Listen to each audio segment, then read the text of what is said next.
الحمد للہ رب العالمین والصلاة والسلام علی سید المرسلین اما بعد فاعوذ باللہ من الشیطان الرجیم بسم اللہ الرحمن الرحیم السلام علیکم ورحمۃ اللہ وبرکاتہ۔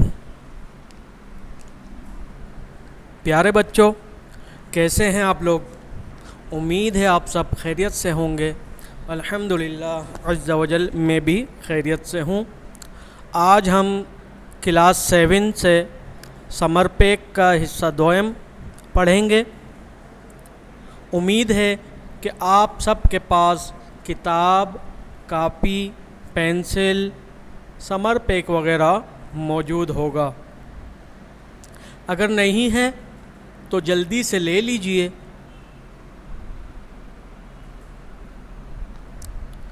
اب آپ اپنا سمر پیک کھول لیجئے۔ حصول برکت کے لیے ہم علم میں اضافے کی دعا پڑھ لیتے ہیں، آپ بھی پڑھ لیجئے۔ الصلاۃ والسلام علیک یا رسول اللہ وعلی آلک واصحابک یا حبیب اللہ، ربی زدنی علما، الصلاۃ والسلام علیک یا نبی اللہ وعلی آلک واصحابک یا نور اللہ۔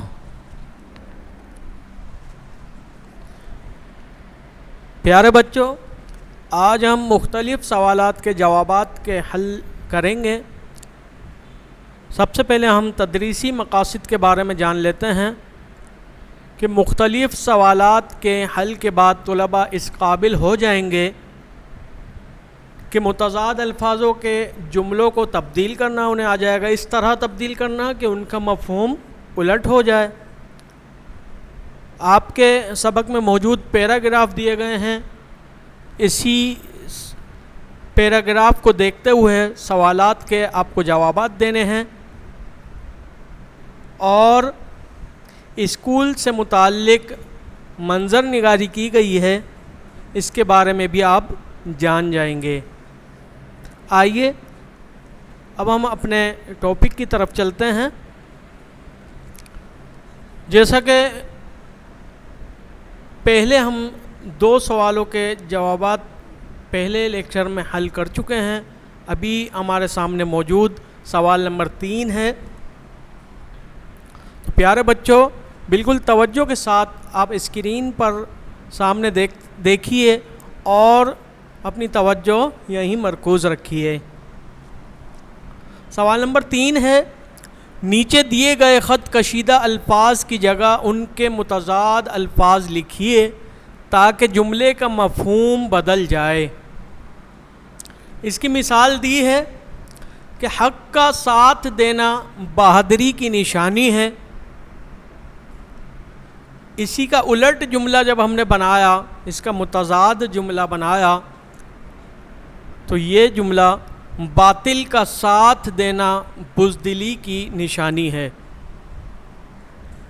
پہلا جملہ، تمہاری ناسمجھی کی وجہ سے سارا کام خراب ہو گیا۔ اس کا متضاد جملہ، تمہاری عقل مندی کی وجہ سے سارا کام اچھا ہو گیا۔ دوسرا جملہ، بری صحبت انسان کو اچھائیوں سے دور رکھتی ہے۔ اس کا متضاد جملہ، اچھی صحبت انسان کو برائیوں سے دور رکھتی ہے۔ تیسرا جملہ، اس کے اچانک آ جانے سے سارا گھر خوش ہو گیا۔ اس کا متضاد جملہ، اس کے اچانک چلے جانے سے سارا گھر غمگین ہو گیا۔ چوتھا جملہ ہے، مسلسل ناکامی انسان کا حوصلہ پست کر دیتی ہے۔ اس کا متضاد جملہ، مسلسل کامیابی انسان کا حوصلہ بلند کر دیتی ہے۔ پانچواں جملہ، اتنی دوستی کے باوجود اس نے سچ بولنے سے گریز کیا۔ اس کا متضاد جملہ، اتنی دشمنی کے باوجود اس نے جھوٹ بولنے سے گریز کیا۔ چھٹا جملہ، صحیح غذا بدن میں چستی پیدا کرتی ہے۔ اس کا متضاد جملہ، غیر ضروری غذا بدن میں کاہلی پیدا کرتی ہے۔ ساتواں جملہ، موسم خزاں میں درخت پتوں کے بغیر نظر آتے ہیں۔ موسم خزاں میں درخت پتوں کے بغیر نظر آتے ہیں۔ اس کا متضاد جملہ، بہار کے موسم میں درخت پتوں سے بھرے نظر آتے ہیں۔ تو پیارے بچوں، ان جملوں سے متضاد جملے بنانا آپ سیکھ گئے ہوں گے کہ کس طرح ان کے متضاد جملے بنائے جاتے ہیں۔ تو آپ بھی کوشش کیجئے اور اسی طرح جملوں کو متضاد جملوں میں تبدیل کیجئے، اس کی پریکٹس کیجئے، انشاءاللہ آسانی ہوگی۔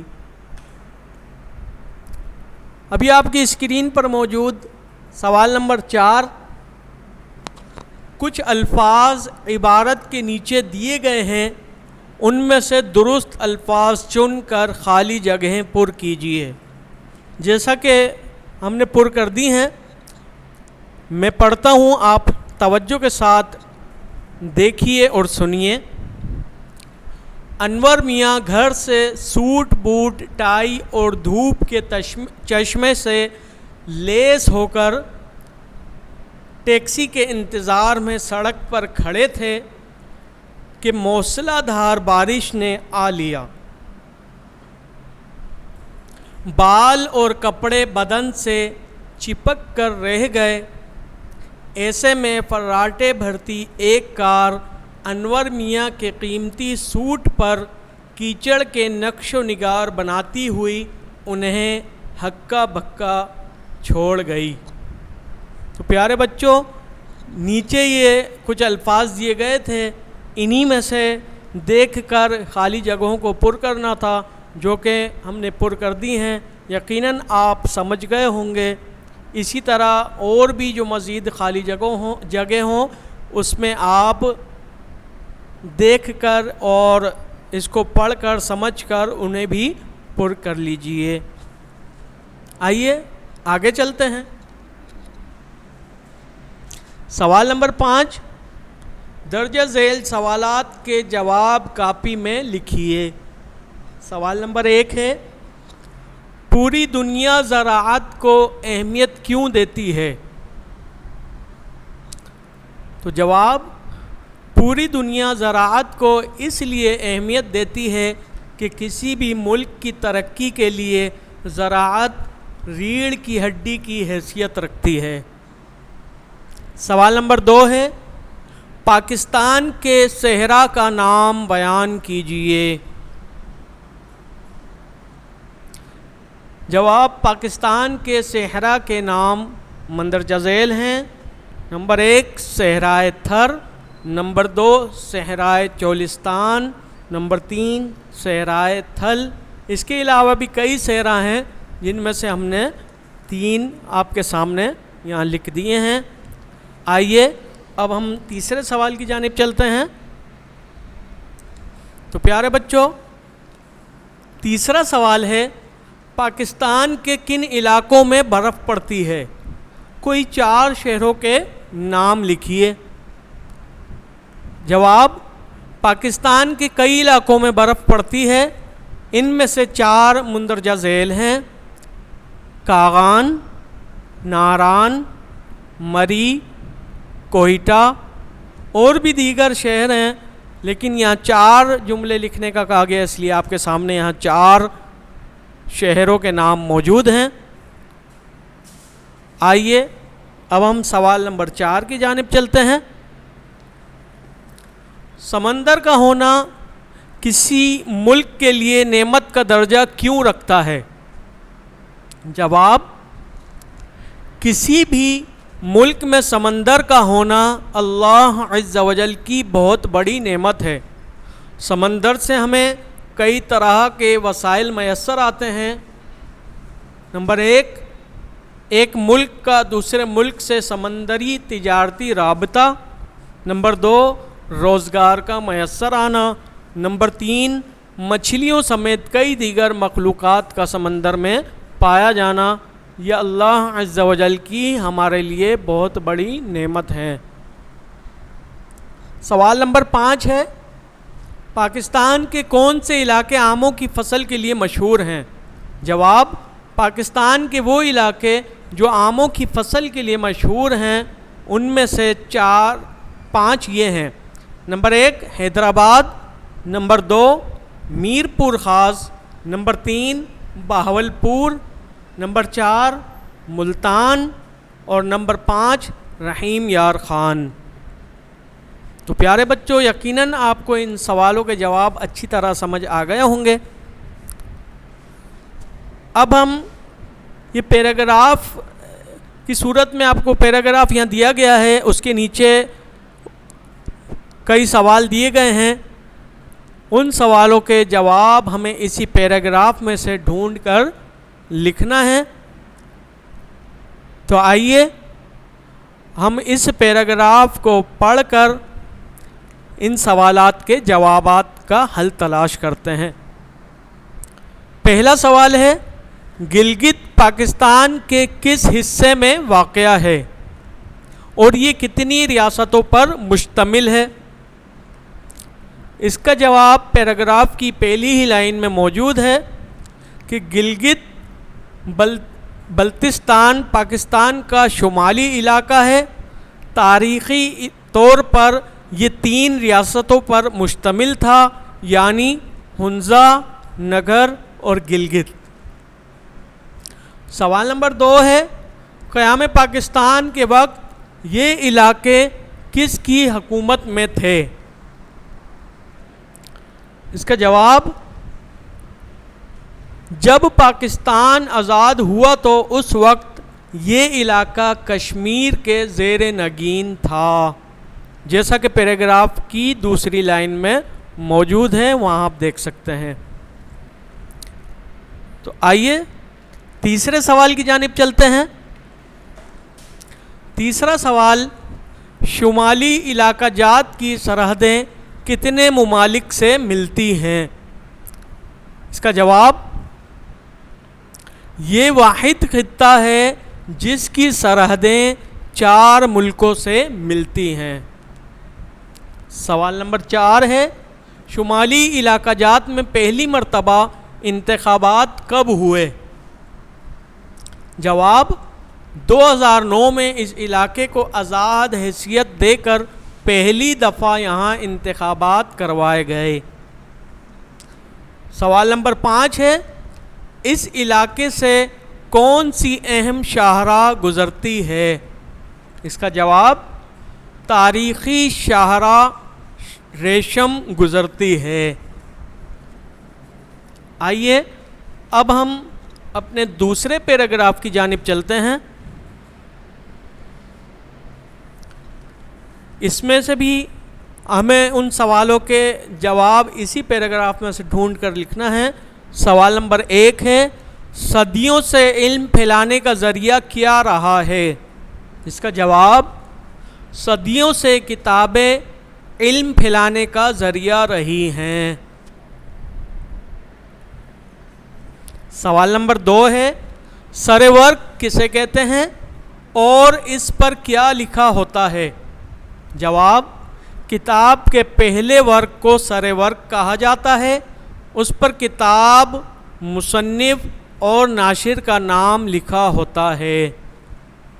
سوال نمبر 3 ہے، کتاب میں موجود مختلف مضامین کو کیسے ڈھونڈا جا سکتا ہے؟ جواب، اگر کتاب مختلف مضامین یا حصوں پر مشتمل ہو تو ان کی فہرست بھی ابتدائی صفحات میں ہی دی جاتی ہے، ساتھ ہی صفحات کے نمبر بھی تحریر کیے جاتے ہیں تاکہ ان کی مدد سے مضامین ڈھونڈے جا سکیں۔ سوال نمبر 4، عام طور پر کتاب کی پشت پر کیا لکھا جاتا ہے؟